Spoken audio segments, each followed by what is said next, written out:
Number 10, Alex King. Number 22, Casey Walker. And number 23, Dylan Stith. And the coach this afternoon, Matthew Brooks, assisted by Adam Darcy, teammate John. Well, ladies and gentlemen, hands together for the McKinnon Cougars.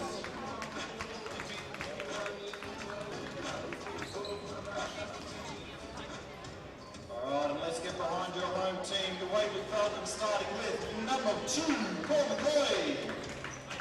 Number 10, Tommy Boyle. Number 14, Adrian Campbell. Number 25, Emmanuel Golong. Number 45, Wilkie Nilsson. And now for the starting 5, number 1, Matt Hodgson. Number 3, Dexter Curtis Drew.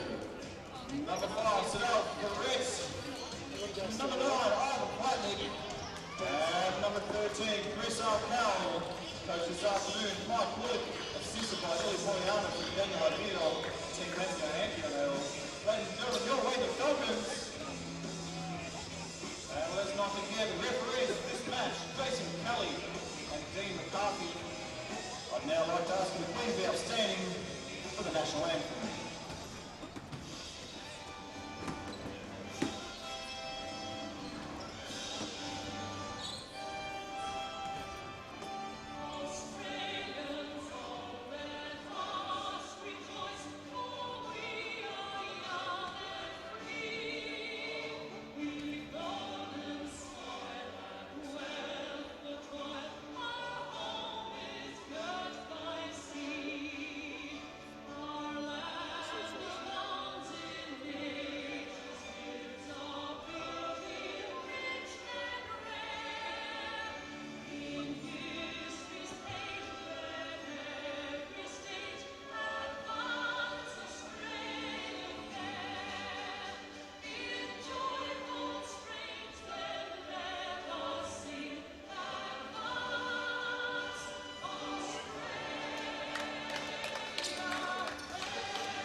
Welcome, ladies and gentlemen, for this, the second game of the afternoon. If you were watching the stream and it dropped off before, we apologise. We had to recalibrate some of the equipment here, but we are good to go. And it is a packed house here at the Waverley Falcons Nest at Chadstone, Australia. It is a Sunday, the 31st of July.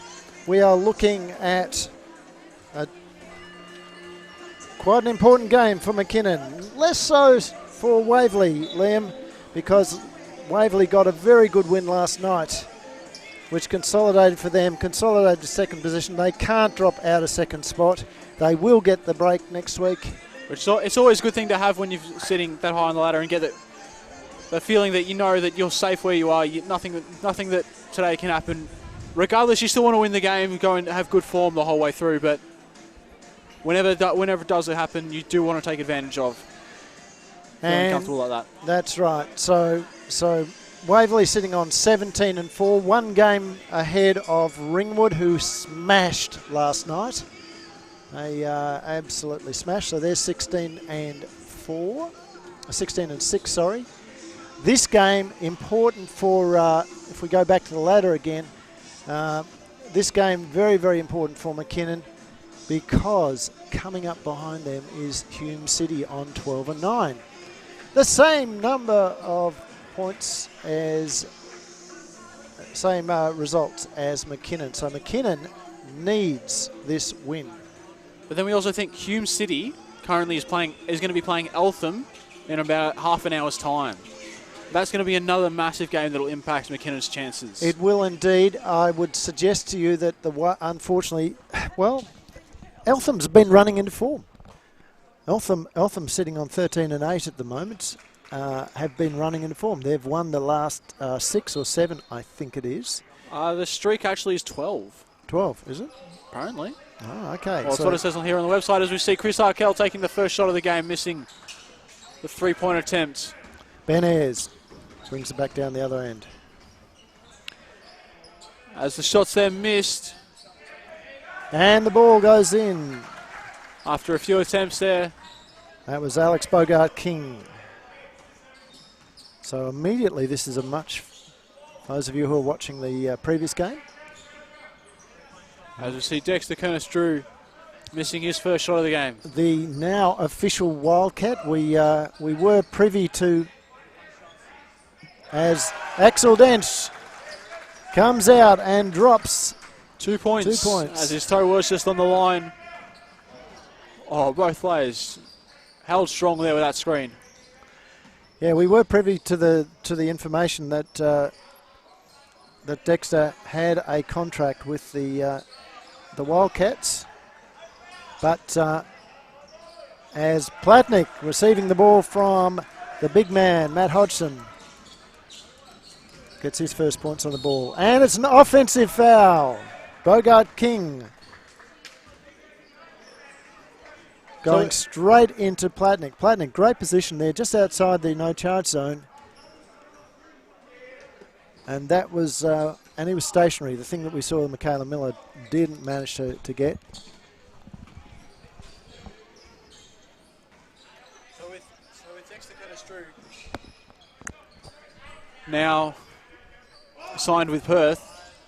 Dexter Curtis-Drew now signed with Perth. That's 2 Waverley players in NBL sides. Yeah, and this time a foul on Sedale Threat. Yeah, so it's great great news. So Dexter, of course, was a development player last season with the Wildcats. He's been picked up there.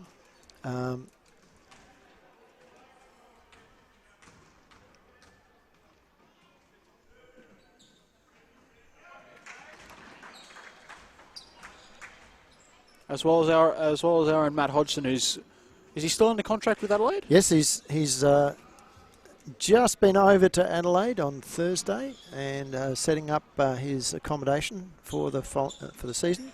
He tells me he's going to be domiciled in Woodville, just a stone throw from the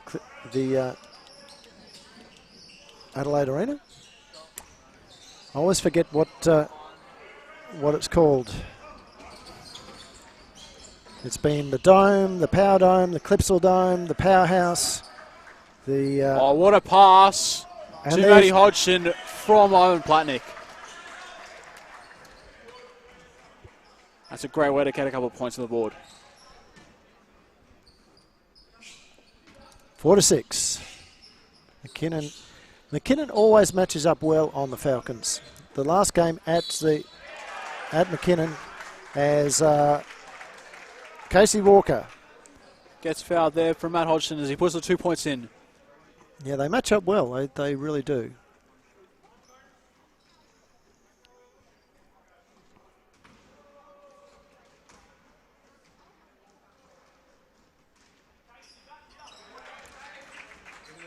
Right there. So we'll have Siddell Threat moving. Siddell Threat. Ball up top. Got it to Platnick on the post. Chris Arkell trying to back down. Move through the key as Dexter Curtis Drew will make 3 points right there. Over the top of Dylan Stith. As a quick reply almost, is what I imagined. I figured he would take the shot right there from McKinnon. Yeah, the last thing the Falcons want to do is to let McKinnon have a substantial lead here. Oh! Casey Walker couldn't get it to go. Just didn't jump up high enough to get it. Sorry, that was Dylan Stith, not Walker. Just didn't jump up high enough to get it to land and then just got knocked out of his hands. As Dexter taking a third three of the game already.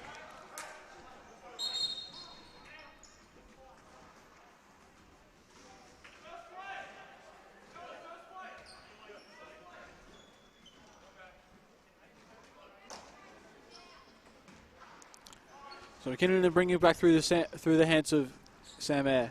Jason Kelly laying down the law to the McKinnon bench.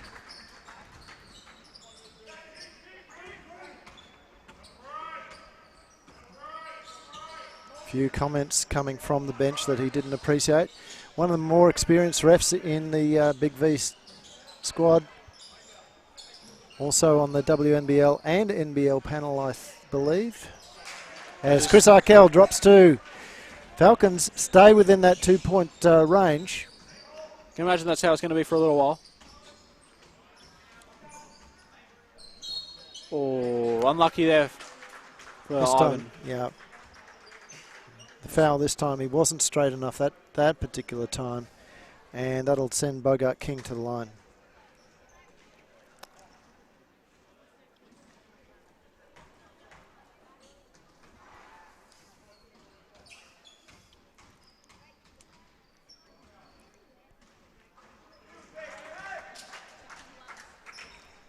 So that's Bogart King sinking his first shot right there.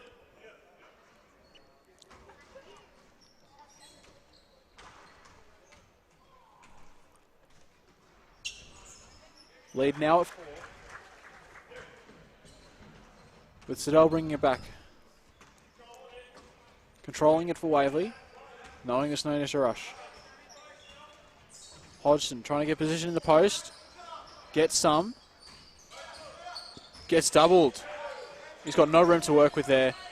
Let's see Ivan trying to work. The Threat's just given all the room he wants. So he thought he may as well take it in the end.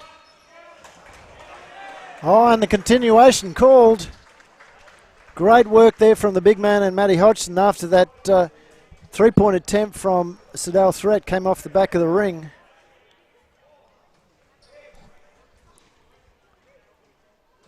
And I can see that a few McKinnon players are wondering why they're going to call a continuation. As looks like player feels like should have just been on the baseline. He was fouled in the act of shooting, so I can understand that. But he made most players, myself included, or particularly, would have actually just stopped at the point of the foul. But Dexter can't hold it in; it'll be back to McKinnon. But what you see there is the experience of Matty Hodgson just simply continuing on with that shot, nailing it. And it also shows a great body strength as well to be able to continue with making the shot in the first place. Yeah, Sam Ayres gets Dexter Kernish-Drew off the ground. It's back to Casey Walker, and Casey can't get it to go. Bogart King with the rebound. Gets across to Axel Dench. Walker now. And calling a block. Has been called. No, it's a charge. It's a charge. I couldn't tell as I only saw as. Yeah, no. Ref on screen wasn't showing the charge call.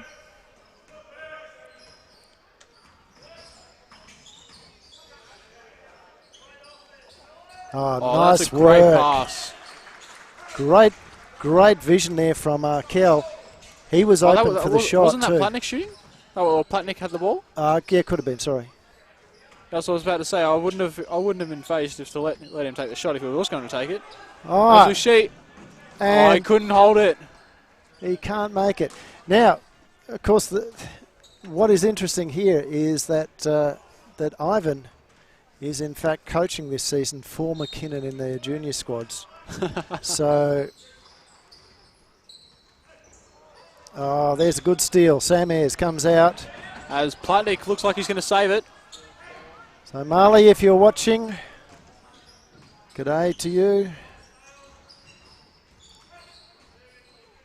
Threats. Works his way around the options. Finds it in Kernish-Drew. Back out to Arkell. Here's Hodgson. Reverse layup. Couldn't get it to go. land. But As who's you see, that? That's Arkell, is it? Gets Twice. blocked twice.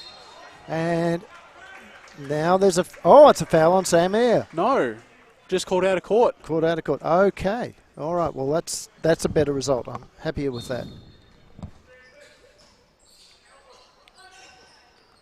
Oh, couldn't get it to roll in.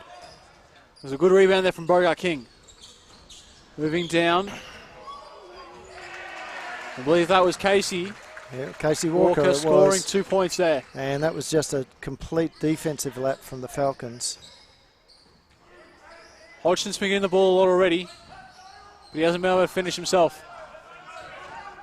Now Sam Ayres kicks it across to Bogart King.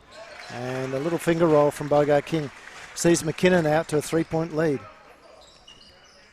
Falcons bench fairly unconcerned at this point in time. I haven't been around Waverley long, but I've not been able to see Mike Bullock look stressed on many occasions. Oh, he gets it. And Bogart King, another 2 on the end of a great pass from Sam Ayres. That's a timeout. We'll take a quick timeout as well. Just settle everything down up here, and we'll be back with you very shortly.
Welcome back, ladies and gentlemen, to the Falcons' Nest here at the final game of the season here for the Falcons and for McKinnon.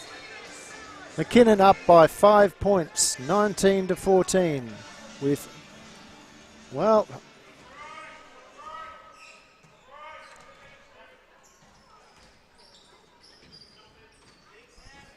Seeing Platnick to go to work.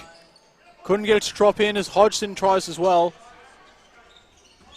Unlucky to get that second shot to fall. Only going to get the first one as well. As Threat managed to play some good defense. I was watching Air spoil it for himself.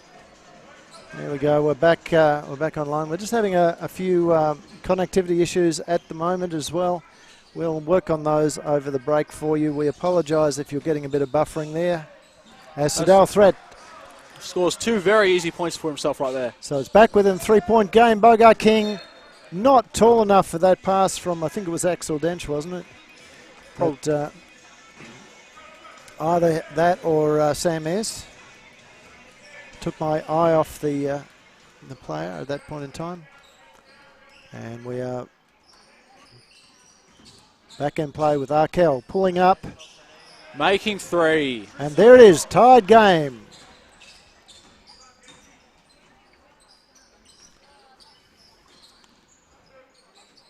Three-point shot going up the other way. Sadal Threat with the rebound.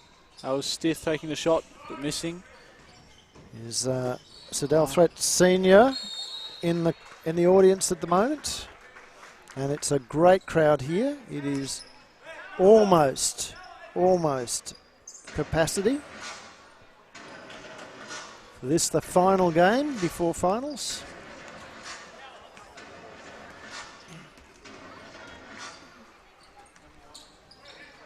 See, Bogart King got it through hands.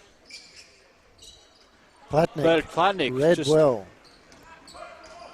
Here comes Threat.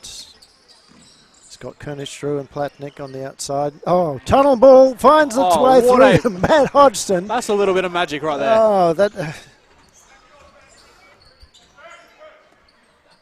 Yeah, well, I don't think they could repeat that magic as Casey Walker drives on Chris Arkell and scores. Let's see if Chris Arkell can score in retaliation, and he does. That's 3 more points to Chris Arkell.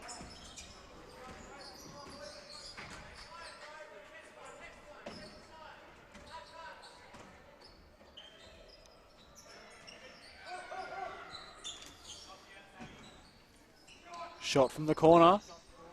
Sam Air missing. Threat's controlling it. Taking his own shot. Making it. That's another 3 to Waverley. Well, gee, that's interesting, isn't it? That timeout with 2 minutes or so to go, and all of a sudden, from a 5-point deficit, it's now a 6-point lead. As Ivan Platnick's going to go up. Doesn't get it go. Casey Walker with the rebound. He's running quickly down. He's got Axel Dench on the outside. Ignores that. Bogart King drops it back in. No, there's only 5 seconds left. Sadal's just going to float it in. And he does. And that's the end of the first quarter, ladies and gentlemen. 29-3 is what the score is sitting at right now. And the good news is that on the bench there is plenty of fresh legs. Tom Boyle, Paul McCoy, still yet to hit the ground, and as Matt well as Scammell. Matt Scammell, and I got Nielsen as well. And we'll be back shortly.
So welcome back, ladies and gentlemen. We are here ready to start the second quarter. We've got 20 seconds or so to go. Quick thoughts there, Liam. Oh, it has been very competitive so far this game, as you've said before. You've said earlier that McKinnon and Waverley do match up very well, and between what size and skill, it seems very similar already. But it just seems like that timeout that was called late in the quarter managed to find some energy for some good shooting and a good run that gave Waverley that. Was it like a 10-point turnaround just about? Yeah. And of course the other thing too to mention is that Waverley has played last night. So they've got some very tired legs on the court. Although they came out with a very good win. I think it was a 20-point win in the end. 10-point or 20-point, I can't remember exactly.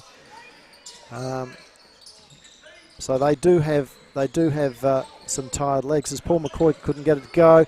Matt Nielsen picking up the rebound. You mean Luke Nielsen? Luke Nielsen. It's Matt Scammell. Luke Nielsen. I know. We did that the other week, didn't we? Yes, we did. No, I should say, to be fair, I did it and you corrected me many times. As we see, Luke Nielsen got it off to Hodgson. Nice work there from Luke. That was Hodgson driving in, just jumping straight up. Over the top of the other big man in Axel Danch.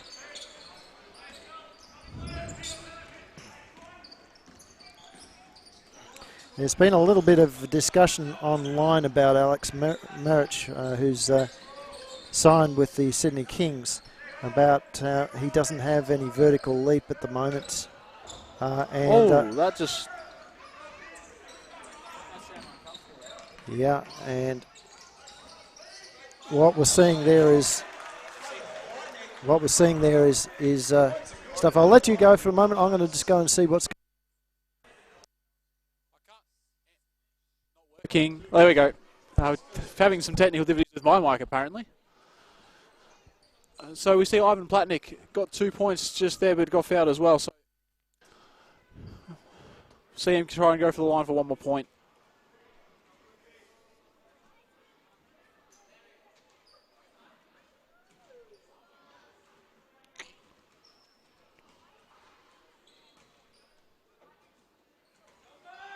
And that's Platnick there making his 3-point conversion. A long pass there from Sam Eyre. Sees Casey Walker get the chance of 2 points very quickly down the floor, but Paul McCoy managed to come away with the ball at the end. He's going to drive in. Looked for a dish out, but didn't get one. Platnick got it in the post. Managed to work his hands around that. And timeout called by McKinnon. As we have the score now leading by 13 points. Waverley leading by 13 points over McKinnon. I'll have a quick break just while we wait for the players start back up again.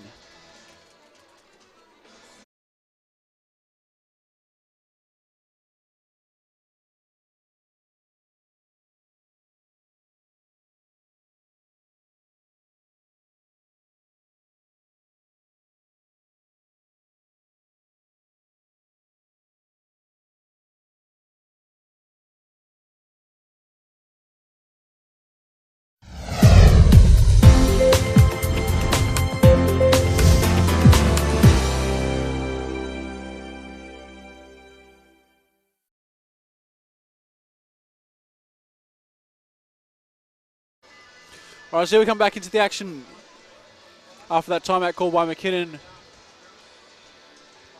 Seeing Waverley looking more or less in control, or at least more comfortable with about a minute and a half gone in this quarter. After Ivan Platnick scoring very comfortably in the last two possessions for Waverley.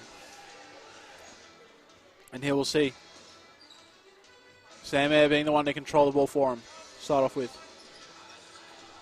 Looking like they're trying to trap him. And they play a good trap. Ball being down now to Walker. He's in the key. Getting it off. And a foul is called on Matt Hodgson. Yeah, it was there. Tried to go for a block. Yeah. Where he could have just let, as long as he stayed straight up, he would have been fine. That ball wasn't going in as long as he's playing good defence, which he was until he got Yeah, the foul. look, and he knows it too. If you have a look at how he acknowledged that both to the ref and the bench.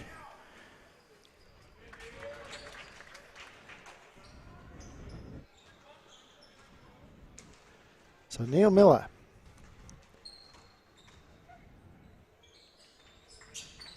Makes the 2. So that still keeps it down to an 11-point game. Well, gee, that happened quickly as I was dealing with that court issue. As Platnick Another 2. changes it around. That's his 9th point there. 18 last night for him. He's a very consistent scorer. We'll give you 20 points a game easy. Well, he only made 18 last week. But on average, his average is, I think, 23 or something like that. As Paul McCoy comes away with the rebound, as no one expected him to get it. As Luke Nielsen fired away, everyone was confident he got a chance to get it. Dylan Stith now over to Miller.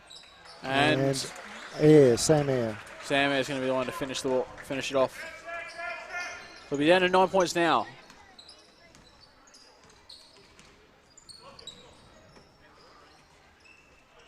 The ball being passed into the post again. Platnick not able to finish. Rebound come away by McKinnon. Sam Eyre dished off and counting points.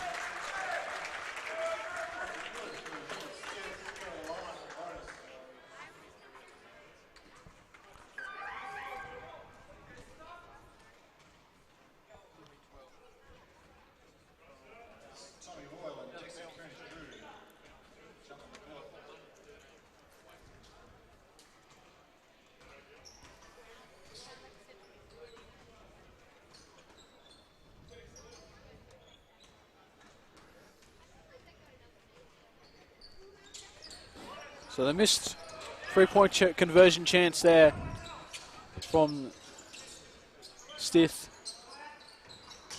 As we see him get back down there. Yeah, there was a nice bit of work there from Axel Dench there. Did you notice the little bit of elbow just into Tommy's rib cage, just to get him to step up closer, and Axel very cleverly just drew that foul.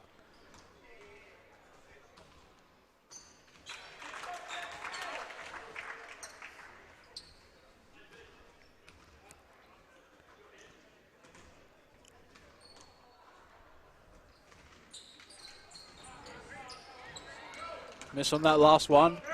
That's Paul McCoy. Can't get past Axel. He's too big and too strong for him, it seems.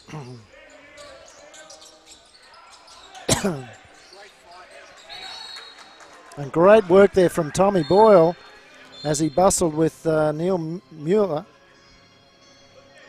I think I called him Miller before. I apologise for that.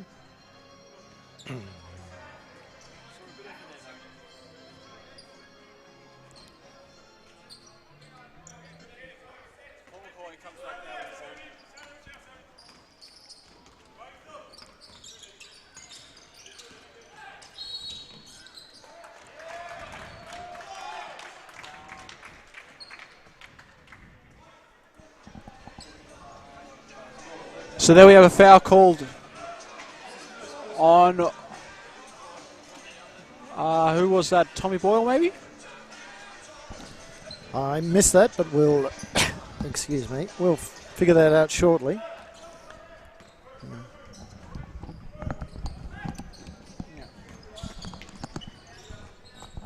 So there we go with Walker.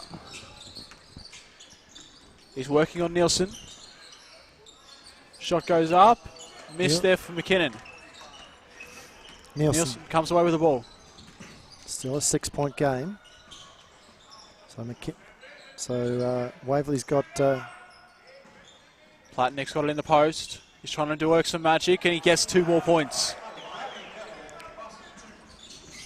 He knows how to get some points in the post.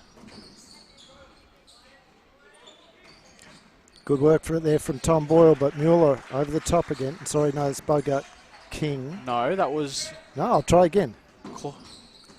Johnny Cloister. 15. No.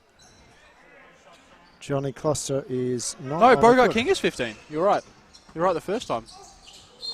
He's swapped numbers. Swap numbers. We clearly haven't been paying attention. Yeah, well, Johnny Closter is not even on the bench at the moment.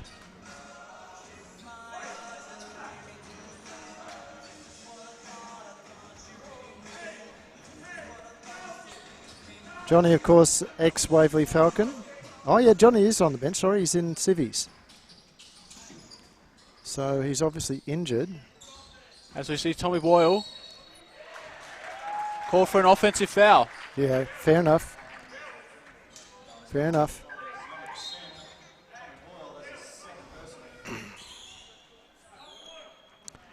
And he needs to be careful here because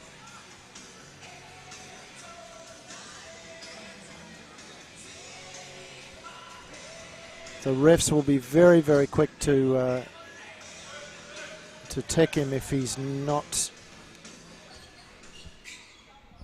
You'll find the more experienced refs will usually be more confident making those calls. Yeah. So Bogart King working on Boyle. This time Boyle beats him. And now there's a contact on Boyle. And that's well done. That's been called. And it's called on Bogart King. So we saw that fairly clearly as Tom was hit in the jaw. No malice in that. It was just hard contact. As we see Siddle Threat coming on back on the court for the first time just about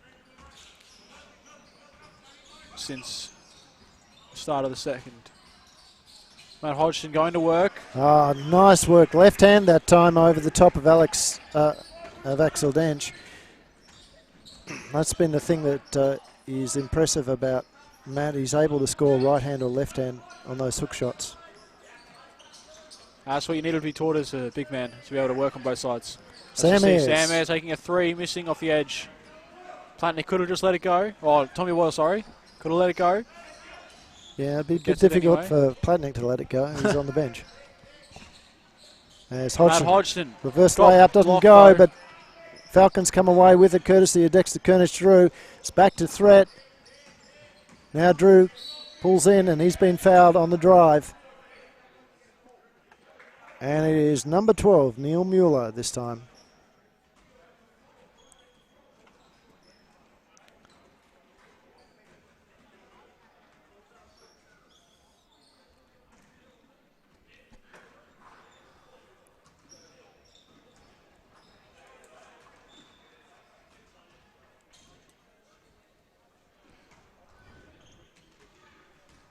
Seems like the rest have had a fair amount of discussion with the players just there. Yeah, so again, both of these refs very experienced. And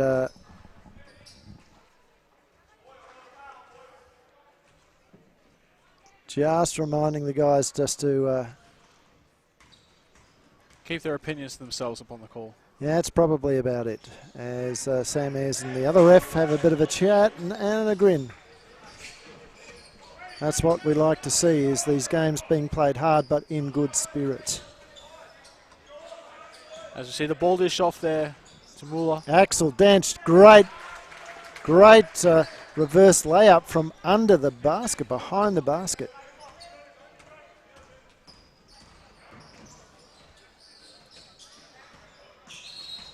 And now we've got a foul, this time offensive. Matt Hodgson. On Matt Hodgson. Called for a screen. Yeah, illegal screen. A little offset.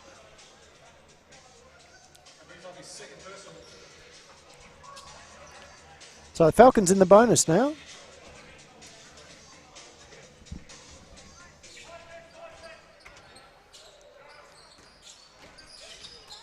And apologies to those of you who are watching the stream live. We are having connectivity issues from the stadium today.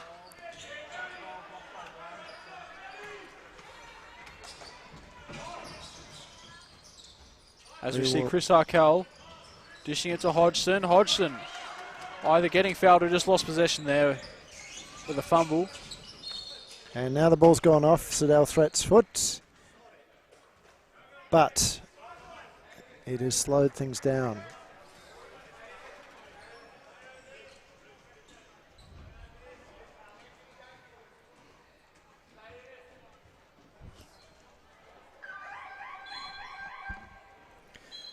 And Platnick looks like he's coming back into the court. Yep, there he is. Giving Tom a rest. And now we have a timeout to Matthew Brooks. We'll also take a quick timeout and we'll be back with you shortly.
Right, so here we go back into the game as we see a turnover very quickly, but it blocked.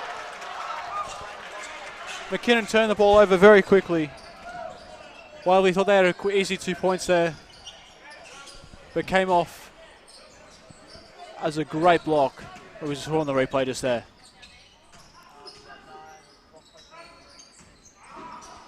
And Axel Danch can't evade the Waverley players. He turns it over and it's back to Platnick. As this time it's a foul instead of a block.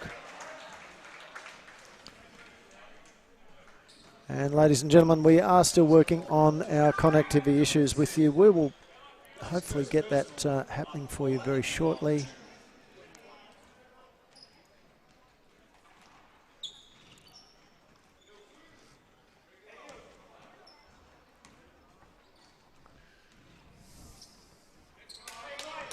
So that's Platnick missing his first one there.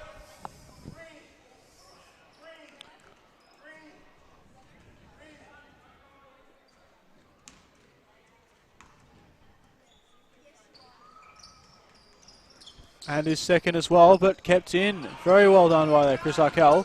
Who's just going to step back, take a three. Oh, his plan there was to sink it all the way. Very smart play there from Sam Air, sorry.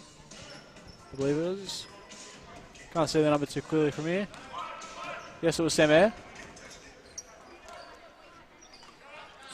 Moving through now, Muller. Air's got it again. Bogart King, great pass. Unable to finish from Dench. Stretch's going to be the one to take it back into... Oh, and that should have been a foul. That should have been. Definitely should have been a foul. Bit of a hug there. Head-high hug.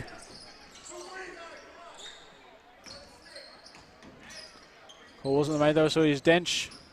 Got it into Bogart King.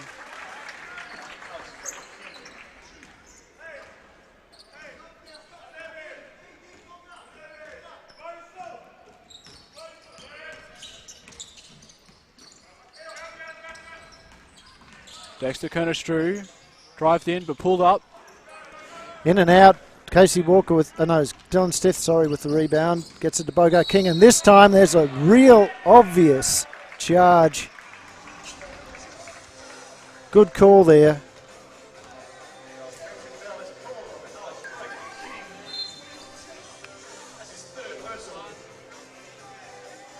So Bogo King, who has been outstanding so far, just simply being a bit too physical on Dexter Kernish-Drew there. As we see Matt Scammell come on for the last 60 seconds of this quarter. As we also had Tommy Boyle come off and give Matt Hodgson a little extra minute of rest.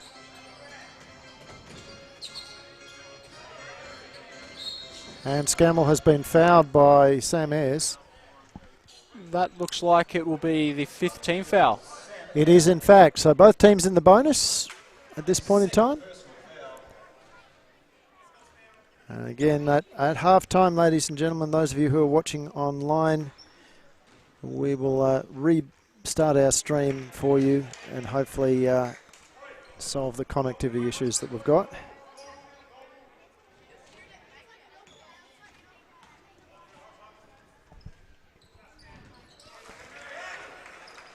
As Scammell gets some points on the board. Able to contribute.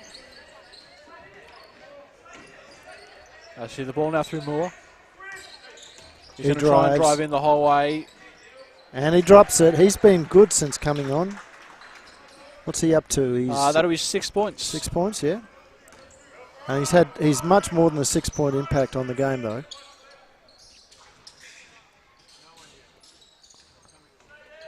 So Tom Boyle back out to Kernish-Drew, who pulls up at the top of the key, goes up. Arkell almost with a tip in, but it's now with Scammell with a rebound.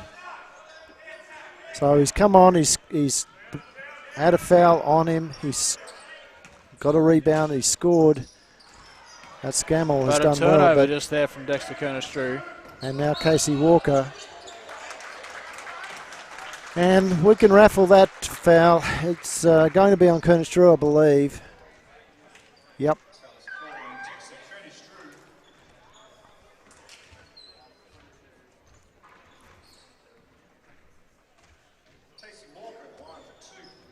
So it's from an 11-point game. It was 11, I think, wasn't it? I think it was at one point, yes. It's down to a 4-point game. Is this going to be 3?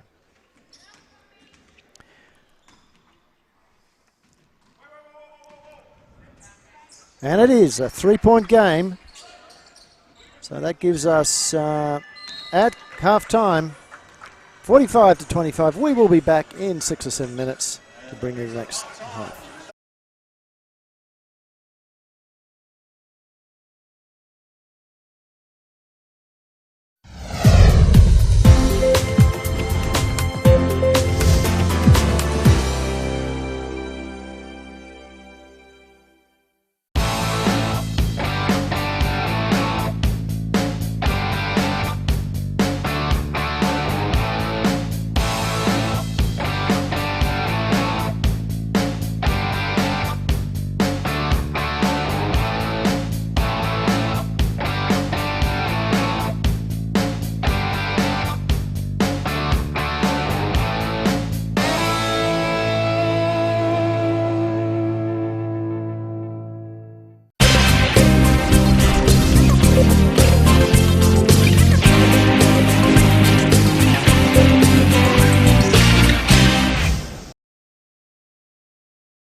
So Chris Arkell, Waverley Falcons, state champ men.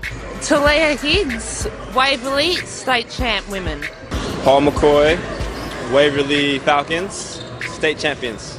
Tom Boyle, Waverley Falcons, state champ men. Ivan Platonik, Waverley Falcons, senior champ men. Waverley, Tegan Cunningham, Women's Champ. George Delagianis, Waverley Falcons. Katie Blueser, Waverley Falcons, State Champ. Ilya Polianis, State Champ, Women's Coach of Waverley. Mike Bullock, Championship Men Coach, star. No singing ones. Oh, I'd have to say Chris Arkell and myself when we get together. Oh, that's a tough one. I would have to say Chris Arkell. He's definitely got some great moves. Ringwood. I think Ringwood and us have a bit of a rivalry, so I would say Ringwood. Can't go wrong with Ringwood. Ringwood for sure.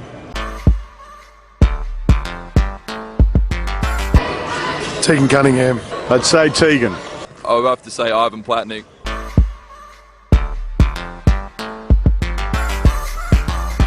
I would say Sadal, but it's probably myself.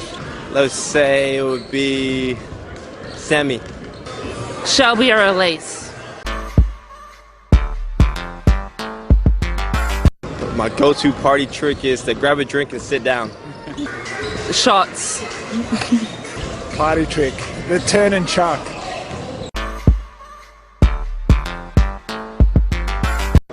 Tom. I'm going to have to say Tommy Boyle. Elise?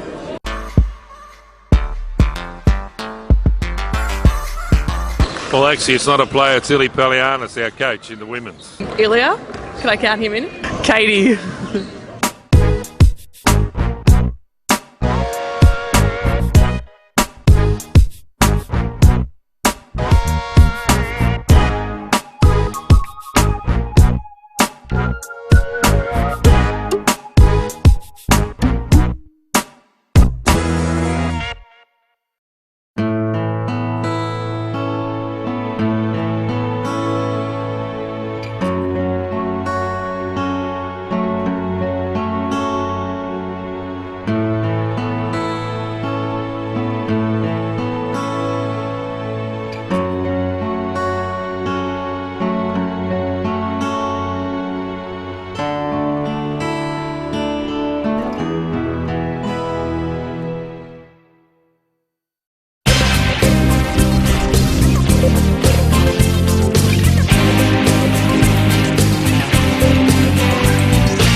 Many people ask us, what is vMix? Well, thanks for asking. vMix is software that allows you to create awesome live video productions. vMix supports a variety of different inputs to help your live production come to life. These include cameras, videos, images, titles, PowerPoint, green screen, streams, audio, and more. You can then display your production on screens, record to your hard drive, and stream to the web all at the same time. There are many different applications for vMix. Some of our customers have used it for large music concerts, school productions, live sports coverage, church services, esports, live web streaming shows, horse auctions, you name it. vMix can do it. What do you need to use vMix? At the very basic end of things, you can use a computer with onboard graphics and a webcam. If you want to bring in a few HD cameras, you'll need a bit more processing power, a dedicated graphics card, and a capture device. We have a list of recommended system requirements on our website. Whether you're an aspiring YouTube singer in your bedroom performing Phil Collins covers, or someone with an 8-camera live concert production, vMix is for you. There is a free 60-day fully functional trial on our website, www.vmixhd.com. So check it out.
if you're watching online. Those of you who are, of course, watching on YouTube after the event, you'll have no issue at all. But we try and live on the cutting edge here at Waverley Falcons and stream live every event, which is really good. So, Liam, just run us through some of the key stats for that first half. Well, right now it seems like there's been a really even battle. We've seen rebounds, two rebound difference in favour of McKinnon.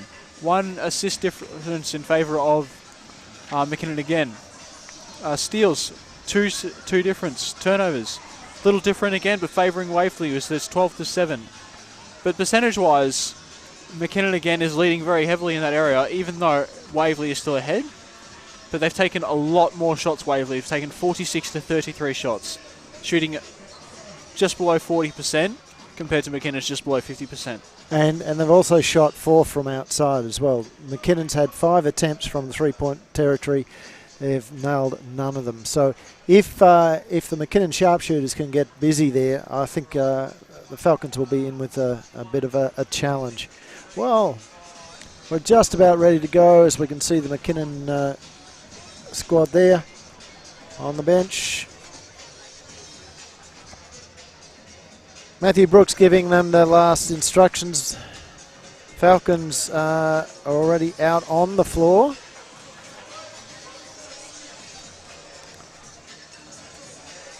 So we're ready to go there as McKinnon comes into the game. And it will be a McKinnon ball as we start the second.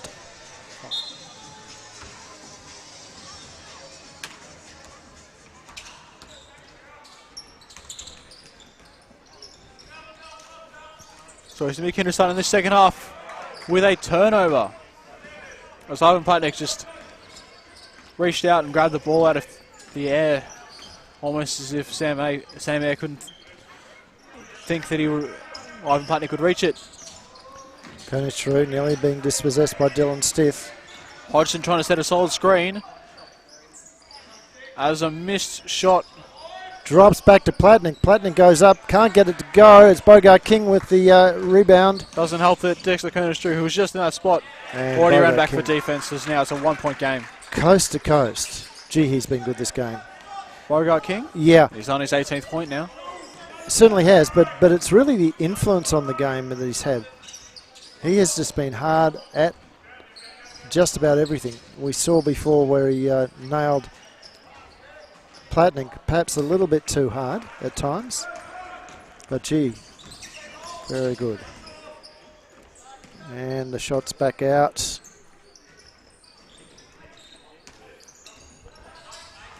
Moving through. Got Walker scoring 2 points there. So 46-47. Falcons by a point. Threat not being given any room from air. Arkell has it. Lined his options up and decided the drive was the best one. As Platnick. Can't get it to go. It's rebounded there by, rebounded by whom? Ivan Platnick in the end. It'll be a jump ball going the way of the Falcons. Waverley, yes.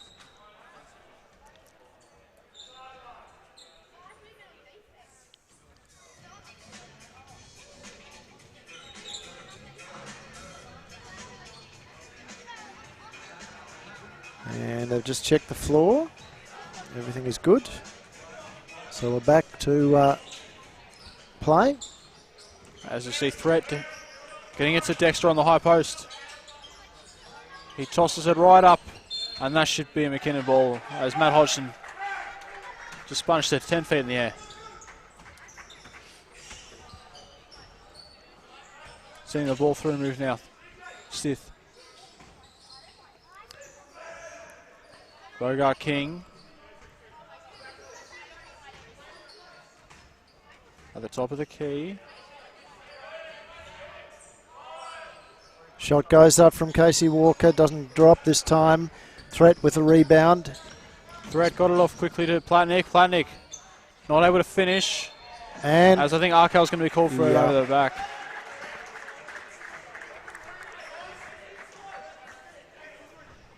Disappointing end to that passage of play from the Falcons because they looked like they had that conversion. Sam Ayres slows it down. Getting Dench at the high post. And out, back out to deep corner. Ayre can't convert.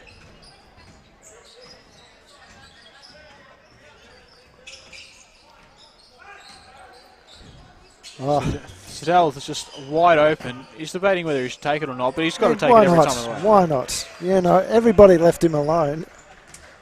It was almost like and a turnover.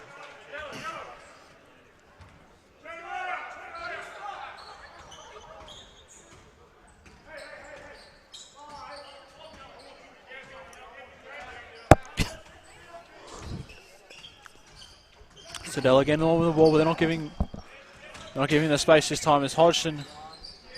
Oh, just unlucky to get that one to go as it just rolls out of the ring for him. But it will still be a Falcons ball with 14 on the shot clock.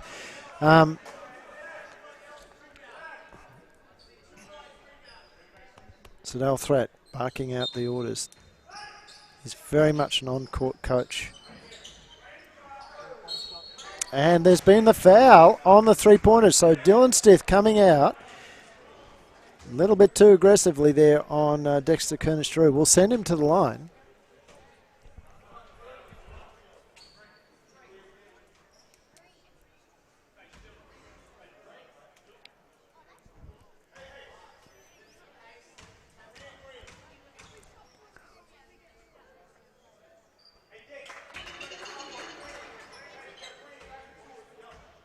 So that's Dexter making his first one.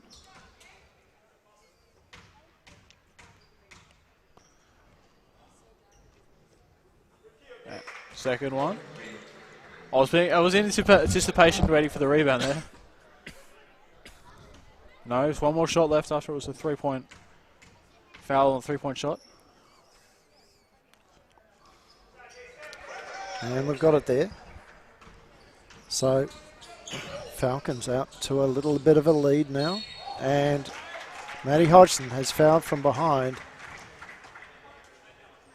There's that man again, Bogart King, sorry. Matty Hodgson's third personal.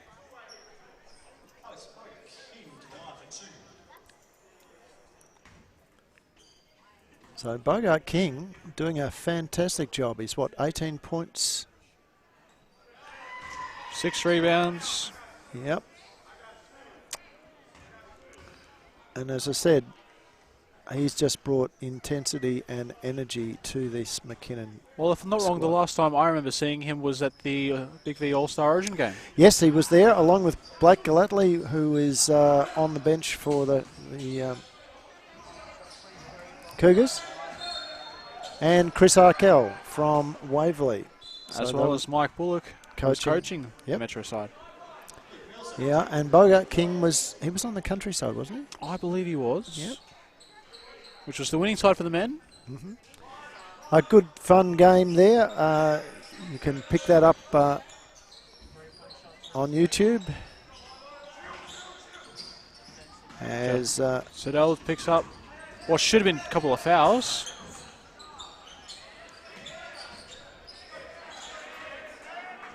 He acknowledged that one weren't called, but probably should have been a couple there for him. No, that was the play. He was calling a play. And there it is. Hodgson just... And this time there's the foul. Gee, it took a long time to come there. We've just missed, unfortunately we didn't quite see it on the replay, but... That's his third personal foul.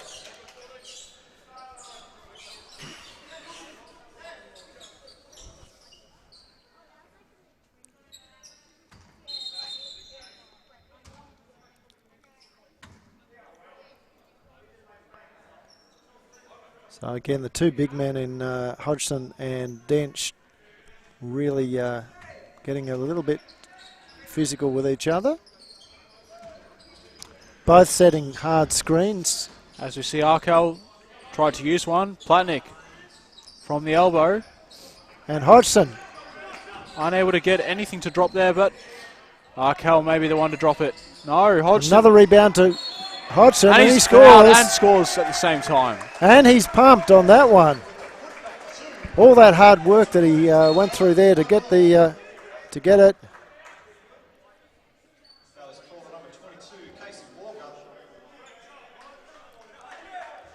Brings up his second personal.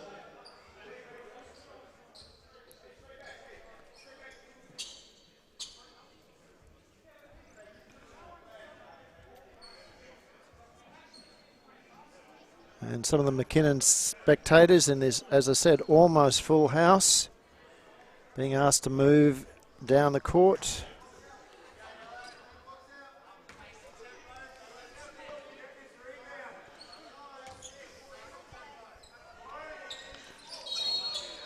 And there's been a violation on the play, on the shot, so it's a McKinnon ball.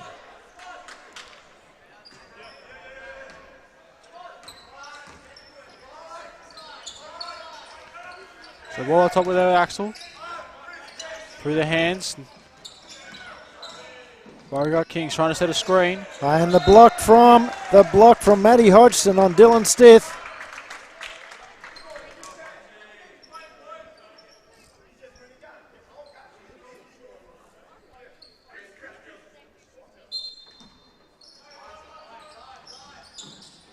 And there's Beauregard King again.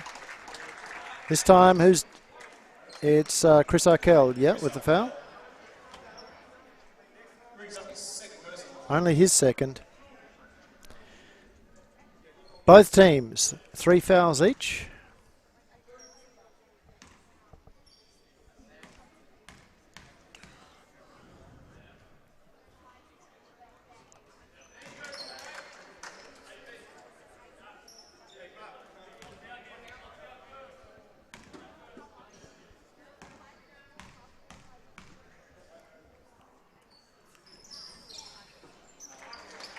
So that's Beauregard King making his second free throw there. Closing the gap down to 17 points. No. What's that, 20 for him? No, that's only not. Did he make both of them? I thought he made one. I don't know. Well, the gap's at 7 points, sorry, not 17. Chris Arkell had the ball come off his fingers and nearly went in. Yeah, good call from the ref there. It did come off a Falcons player. Luke Nielsen thinking it should have been his, but Sedell Threat had the finger last touch. Sam Eyre into Bogart King. Bogart King dishing out. And there's Axel at the top of the key. Doesn't go. Hodgson with the rebound gets it to Platnick. Platnick now back to Threat, and Threat will slow it down. He is very much an on-court coach, isn't he? Able to keep his head very cool in situations. Yeah, and you'll often hear him barking instructions at the teammate as Luke Nielsen gets the rebound, kicks it. Oh, nice no-look pass into Platnick. Unfortunately, Platnick couldn't get it to go. Hodgson can't either. And now it's Casey Walker with the rebound. He's going to kick it off to Dylan Stith, who will score.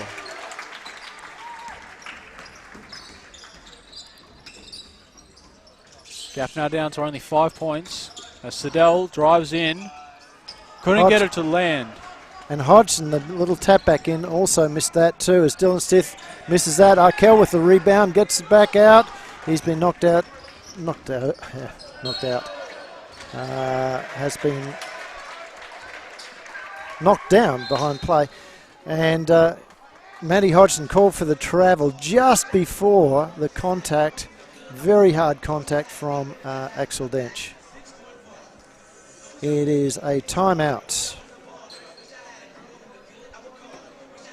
We'll be back in a second.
And Right. yep.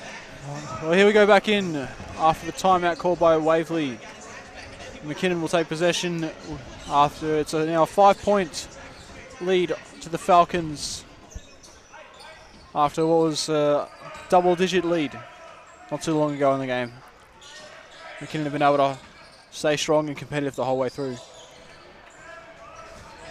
Right from those little things where you see Hodgson get a turnover or a steal. We've got a steal from steal there.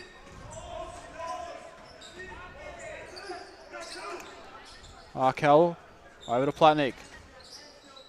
Threats being left alone a bit. Hodgson trying to find some position, but he couldn't get it. Platnick dishing into Arkell. Good work. Good 1-2 pass to Platnick.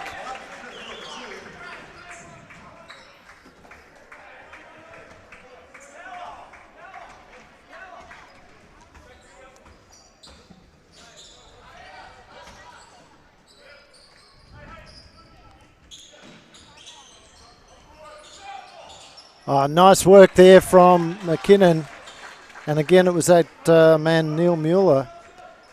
Good vision there to Casey Walker. They're getting back into this game. So every time the Falcons get a bit of a lead, McKinnon good enough to wheel it in. So that was going to take the three himself, and it looks good from here, but it Doesn't just bounced go. out. Great there, work from Hodgson, and he's got the dunk over the top of Axel and Casey Walker. He just wanted to make sure the 2 points has put two hands to it. As the Platnick stealing the ball. Looks like he might have tried to... Yeah, he's feeling quite aggrieved at the amount of contact on him at the moment. You can see that just little look over there to the ref. He's not going to say too much, Ivan, but he is absolutely being hammered.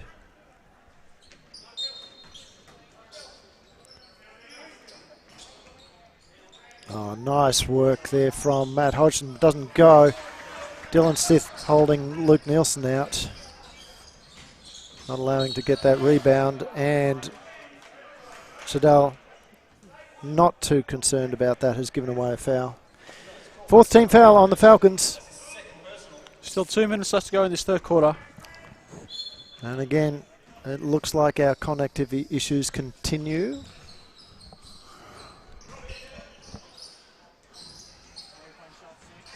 Axel Dench, 3 points. Hodgson down the other end. Nice work there. He knows he's able to make it when he's that close.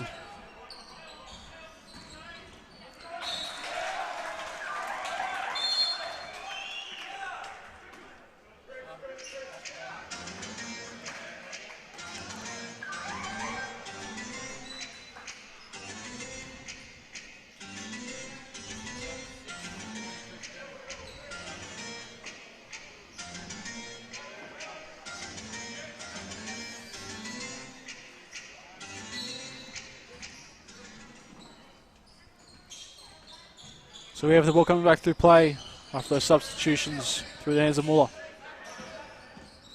So yeah, Paul McCoy into the game for the Falcons, and the ball's gone out of court. Paul will inbound it to Sadal Threat. So he's coming in as to the 2 spot, and Tom Boyle giving Hodgson the rest, along with Dexter Kernish-Drew. Dexter Kernish-Drew being played very tightly there with his... Mueller, great work. Oh. Yeah, nice work there from Mueller. That was a very good finish as well. Yeah.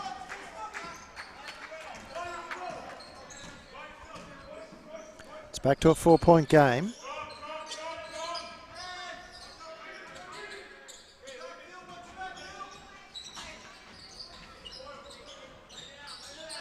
So I managed to get to get out to an Waverley player after that drive in. And the block from Walker. That was some very good defense there from McKinnon.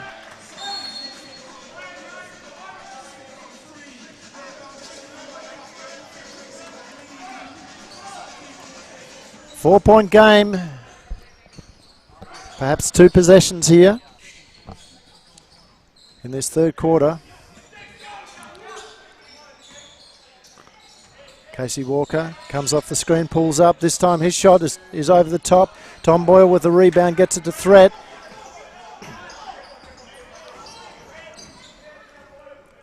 He's got 6 seconds to go. Siddell's still wondering what he's going to do with it. Pulls up himself, doesn't get it to drop. As we've seen, McKinnon are very pleased with the result of that quarter after they won that quarter in the end. So a 4-point game. We'll be back shortly.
All right, Liam, we are coming into the final stretch. It is a much closer game than the coaching staff of the Waverley Falcons would have wanted, but this is playing into McKinnon's hands. This is exactly what they need. They have to get this win on the board. They need to insulate themselves from Hume City, who are breathing down their neck. I believe that game would have started by now, so we can take a look to see how those games alongside with Hume City, Bulleen and Eltham, Diamond Valley have gone. Yep, we certainly should. I'm waiting for them to page to just refresh there. Yeah, because of course Hume City got up last night over Diamond Valley by 2. Which puts them just at the same games currently. So Hume City, if they want a chance, they need a win today. Yeah, Eltham is in. Eltham is in the finals. They will finish 5th. As we Corio see, Bay will finish on top, closely followed 1 game adrift by Waverley. Ringwood. And it looks like McKinnon are definitely going to stay in with Hume City down 37-56 against Eltham. Wow, that's a turn-up, isn't it? Well, perhaps not, because what we've seen is that Eltham has been playing extremely good basketball. They are the dark horse for the finals. They are the ones that could actually come out and be the giant killers through the final series. Again, it only because of the way the finals are structured, particularly in the first couple of rounds, it's only 1 game and you're knocked out. And that, of course, has been the Falcons' fate in the last couple of seasons. So you think with the strength of this, or the talent on this team right now, you'd hope and expect them to be able to do a little better.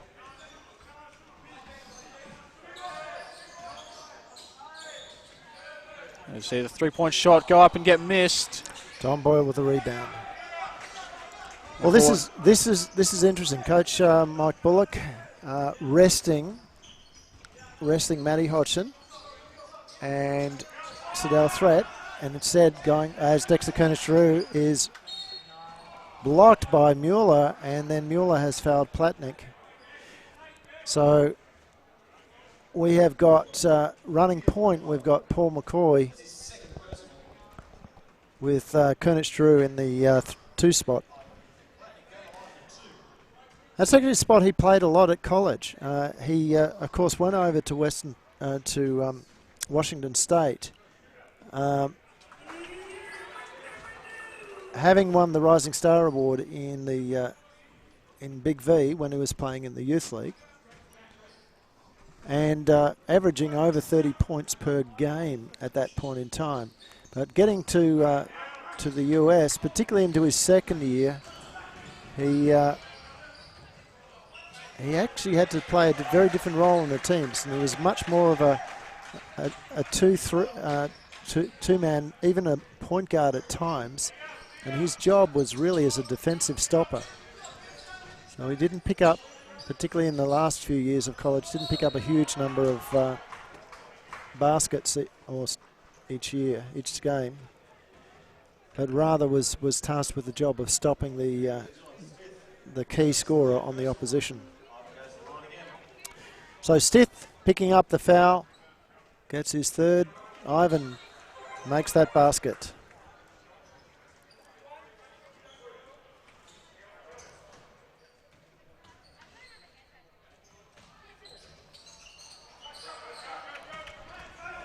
So there we see Bogart King pick up that rebound with ease.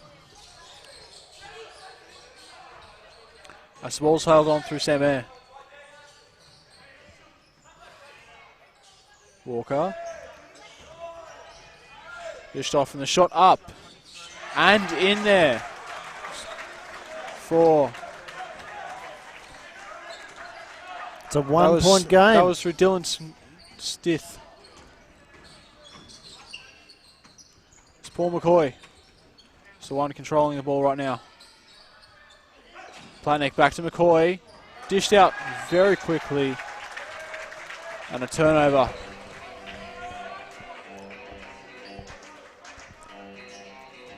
Yeah, look, that's a great learning point for any junior player. When the guards are driving the key, they expect you to be in a receiving spot, particularly on the end of those no-look passes. Ball went out exactly where it should have gone. Ball went out exactly where it should have gone, but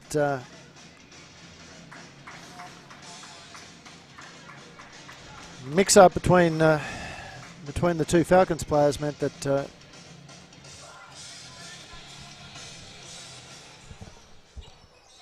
they turned the ball over.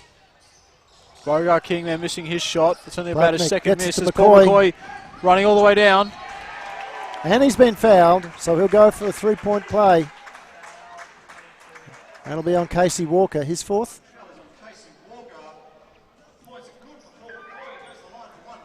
No, it's only third.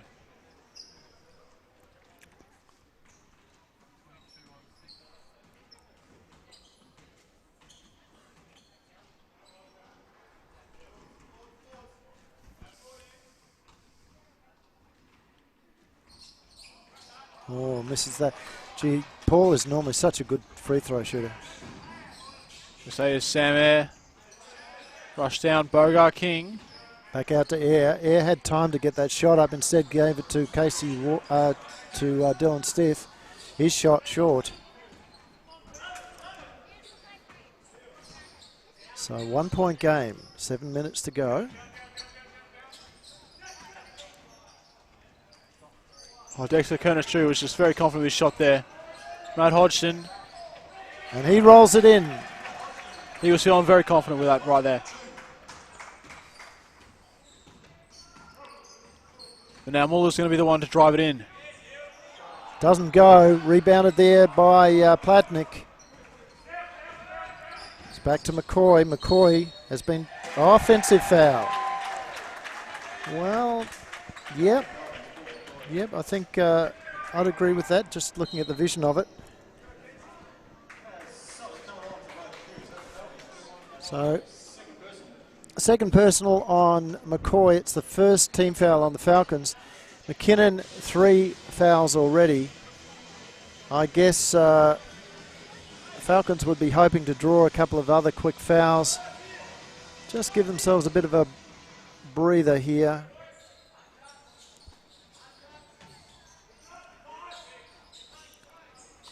So they'll threat back onto the court for McCoy.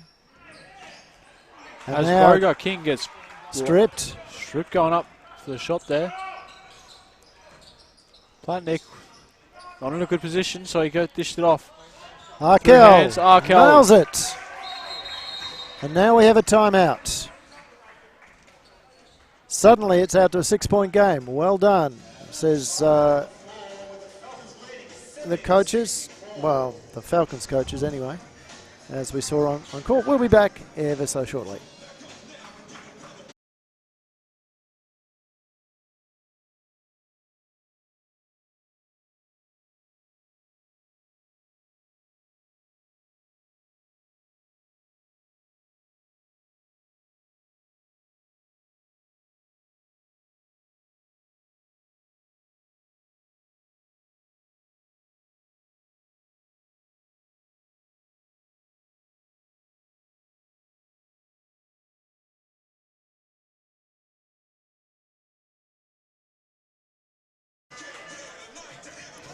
All right, whenever you... Oh, we're back. We are back in the...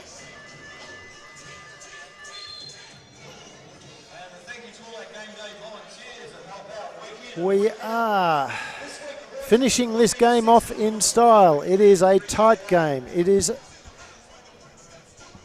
5 points. Yes, 5 points. You got your maths right this time, Andrew. Thank you very much. So, looking around the league, just very quickly, we can see there that going into the second half, as you said before there, Liam, that Hume City looks to be going down to a red-hot Eltham team. Bulleen is being taken care of very well by Diamond Valley. As we see the 3 points go in there, that's narrowed the gap yet again at 69-67. And, of course, this game is going to go down to the wire. In the state champ women, another 3 going in there for the Falcons. It's all over. It's all over Red Rovers for the state champ women. All games completed there. Sam Eyre scores another 2. Falcons look like they're just backed off on their defence a fraction so as not to give away any fouls at this point. Those last 2, Siddell thought about it. He's going to shoot this time. And he's nailed it. There's another 3. So, yeah, all the state champ women's games are over. We saw McKinnon coming away with a win over effectively a youth league squad in Waverley today.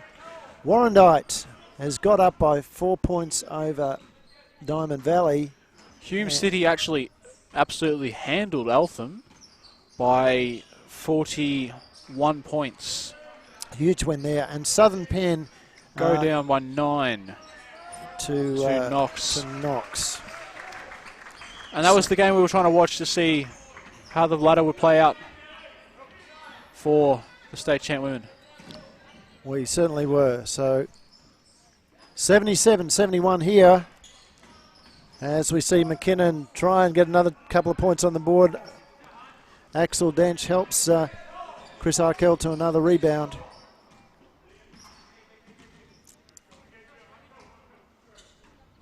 And it looks like... It hasn't been updated yet? It hasn't been updated, but the ladder will be for the women, as there's an unsportsmanlike on Siddell Threat.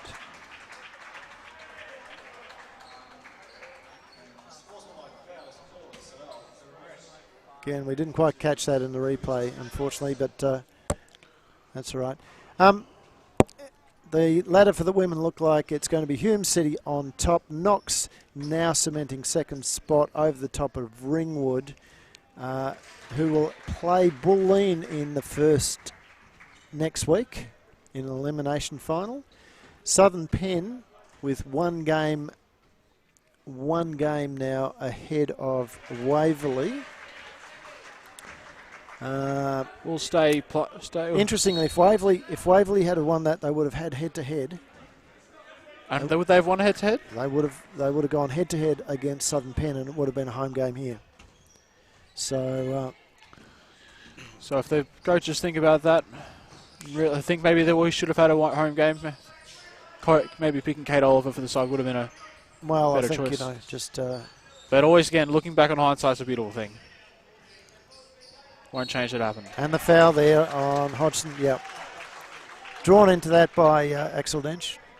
That's Hodgson's 4th personal. Yep, 3:46 to go. He's a smart enough player to last the game out.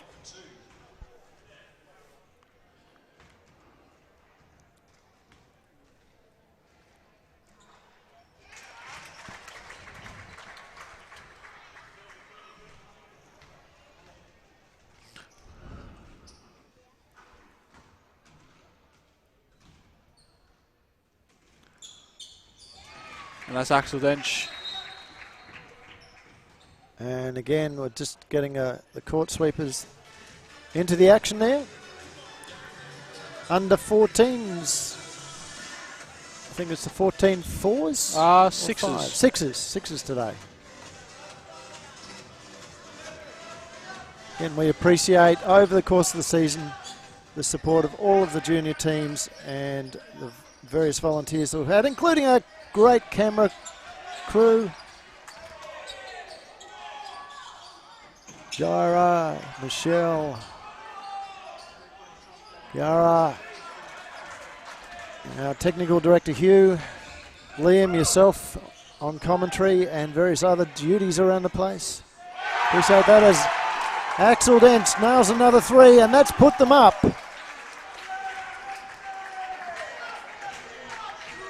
They have closed that gap yet again. The Falcons cannot rest on their laurels. Ball's gone into Platnick. Platnick turns, spins, gets it across to Hodgson. His shot doesn't go. Kernish through now. Nails it. It's back-to-back 3s.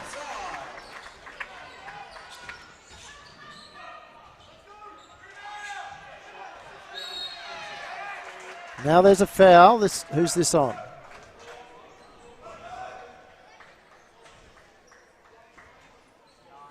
Oh, that's on Ivan Platnick. Well, apart from that being the 4th team foul for the Falcons, it's only Ivan's 2nd, so much better it being on him than on Matty Hodgson. So Sam Eyre will bring the ball in. Axel Dench. It's gone top, skipped round, has found its way to Dylan Stith. Nearly a steal there. Inside, it's with Axel. He looks for options. Almost got stripped. And Hodgson with the rebound. Irons the tech. Is this on Dench? And it is indeed. Axel Dench.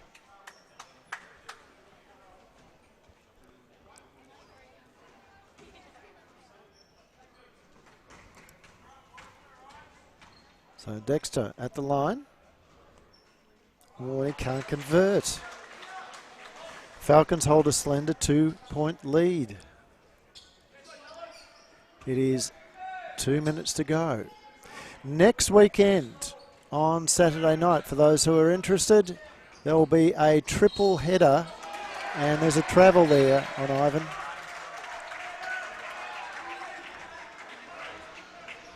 Triple header at the Rings. Ringwood has got a youth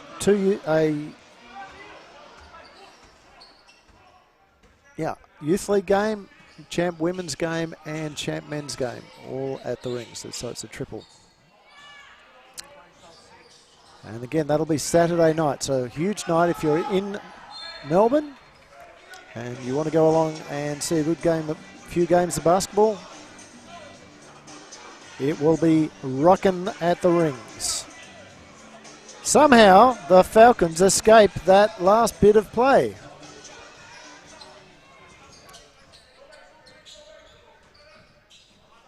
Threat.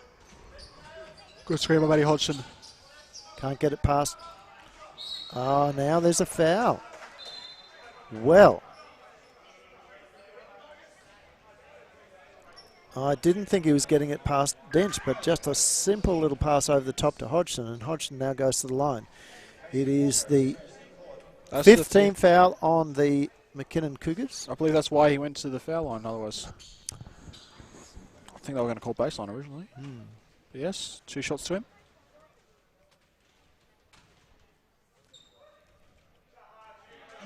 So he makes that first. Still a minute 30 to go, but so I imagine plenty of action still. Yeah.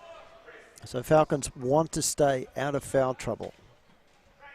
They do not want to put McKinnon in the line. They need to draw a couple of fouls. Ball's out to Stith. Back to Air. Now Stith from the top of the key. Long 3. Can't get it to go. As Matty Hodgson just surrounded by McKinnon players. Siddell dribbling around. Making it all look too easy. It's down to 15 seconds. He's got Hodgson. Instead goes into Arkell. Arkell can't get it to go. It's Stith with the rebound. Was assisted there a bit by Platnick. Now Walker turns the corner, pulls up, gets it inside to Stith, and Stith has been fouled.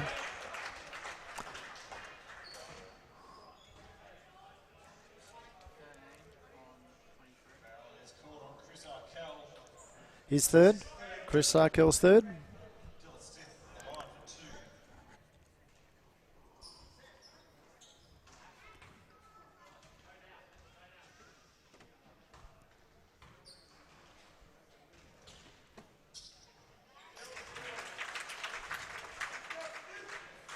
So the first basket to Dylan Stith. He's doing all right. He's scored quite reasonably.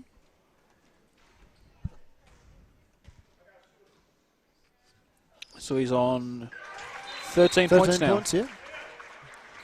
As Waverley calls a timeout. 5 rebounds to him. Casey Walker on 15 and 4. Alex Bogart-King, he's been the destroyer for McKinnon. On 22 and 8. So 2 more rebounds in the last minute. And he's got his double-double. Axel Dench, the old... Well, I'm going to say the old stager, because he's been around for a long, long time, and he keeps on.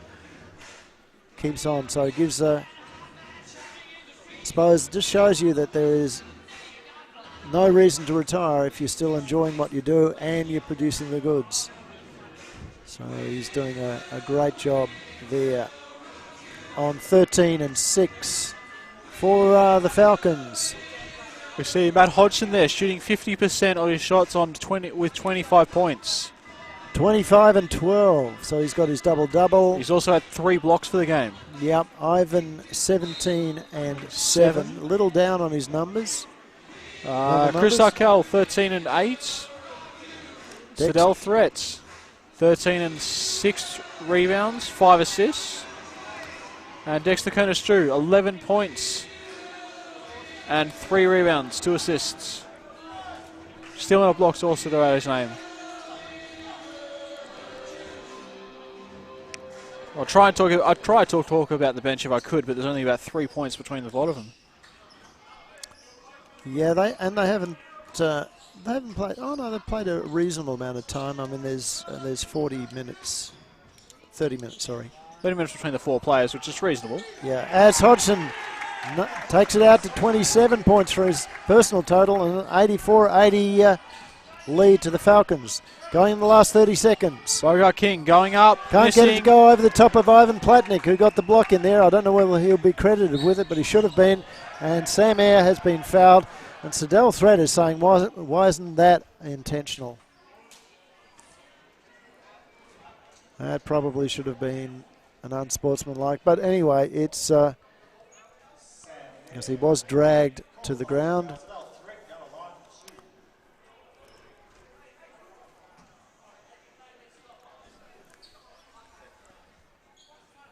And again, ladies and gentlemen, we apologise for any connectivity issues with the stream today. It looks to be stable at the moment. So, of course it would wait till the last minute to be stable. Fantastic. But look, for all of you who have been watching online through the season, we really appreciate your numbers.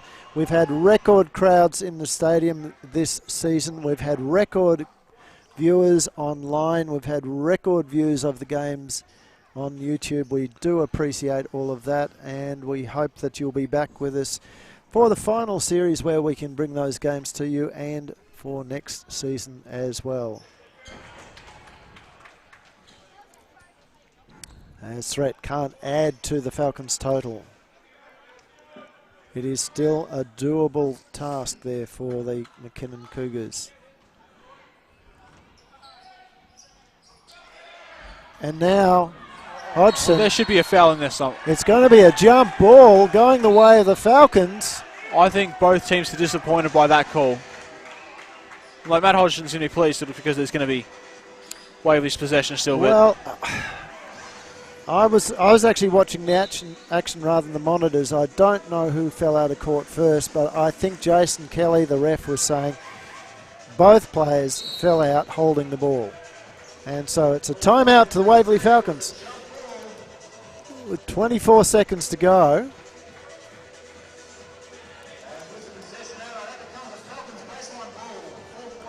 So they will still have... There are a couple of possessions here. So the way it goes is that because time hasn't got under the 24, it's a 14-second shot clock on the possession. So that, assuming McKinnon can get a stop very, very quickly. They've got time to get the ball down there, and they have a couple of timeouts. They've got, what, one timeout left? Two, I believe. One or two timeouts. It's 3.5, yeah? Yeah. And yes, it's two timeouts because Waverley's currently called 3.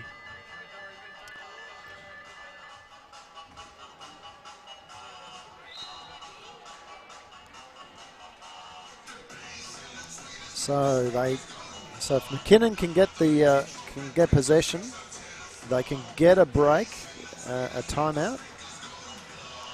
It's sort of unfortunate in a way that you can't call, as you can do in the NBA, call out a timeout on the floor, because that would be the benefit.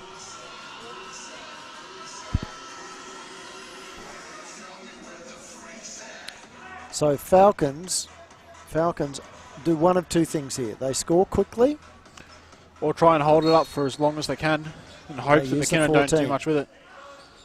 And they're going to hold it up. They're going to run through the 14, and there's the foul.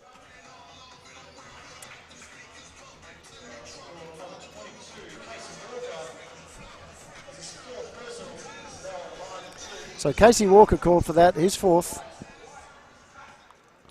So who have we got in, even though it's only the last few seconds? Right. Sam Eyre, Alex Bogart-King, and now Casey Walker all on 4. And they are all on the court at the moment. I believe it's all the 5 starters. Sorry, Bogart-King not on the court. Well, so they're going to try and rush it down as quickly as possible. And the block from Hodgson. And there it goes. We see that on the replay. And there's been a foul behind the play while that was going on.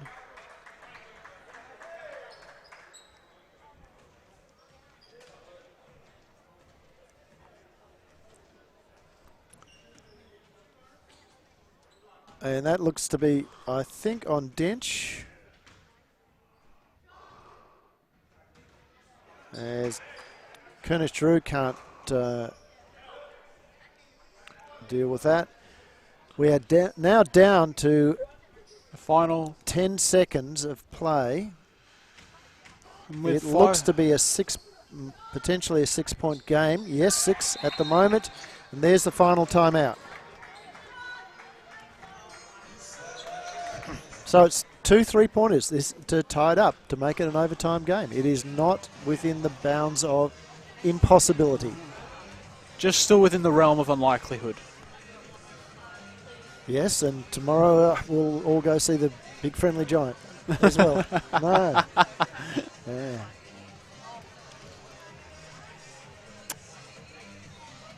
It's good. It's good. So this has been a great game. I thought it was going to be all over at least 2 minutes ago, but we've had all sorts of action going on there. So the scenario looks like that next week, Corio Bay and Waverley get a week off. It'll be McKinnon will probably still stay in the finals, I believe. Yes, they will play Saturday night at Ringwood. And that will be an interesting game because Ringwood has been absolutely on fire after a very slow start to the season. Well, the top 4 sides have all been in a league of their own in comparison to the rest of the state champ. Yeah. And with Corio Bay, Waverley, Ringwood and Knox. Well, Knox, who were the trendsetters early in the season, have now crashed down to 4th. So they'll play Eltham, who are absolutely going gangbusters at the moment. And the way Eltham can play, I would not be surprised if they bring their top side. Yeah, yeah. So what we might get is in 2 weeks' time, we might get a Waverley Ringwood game, or a Waverley Knox game. And as you were saying, it's not impossible. 3-pointer made by McKinnon. And now they're going down the other end after that foul. 6 seconds. Well, 6.3, as you can see on the screen there. And that's Sam Eyre. Now That's off his the 5th. court. And that puts, for his first seconds on the game, Blake Gallatley. He's been a star in their youth league squad. Of course, he also played up at the Origin All-Stars. I was about to say, if he played at Waverley well, how many players he got from McKinnon that go to Waverley or come from Waverley? Yeah, no, he wasn't a McKinnon boy. So, but there have been quite a number of Waverley players play at McKinnon. Another timeout. Yep. How many timeouts are they allowed? Well, I think that's it. I think that's their last. Yes, I thought their last one was their last. No, it must have been their second last. So now there's still 5 points in it. It is. 6.3 seconds to go. They can convert here. So we've had in the McKinnon Youth League team over the last couple of seasons, we've had Tom Sapontis,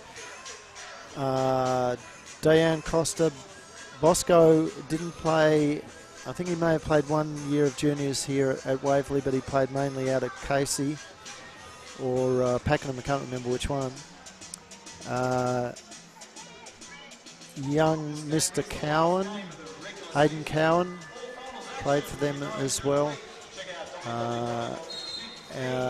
Sam Johnson. So there's actually been quite a number of Waverley juniors that have played in the McKinnon youth program over the last couple of years. So.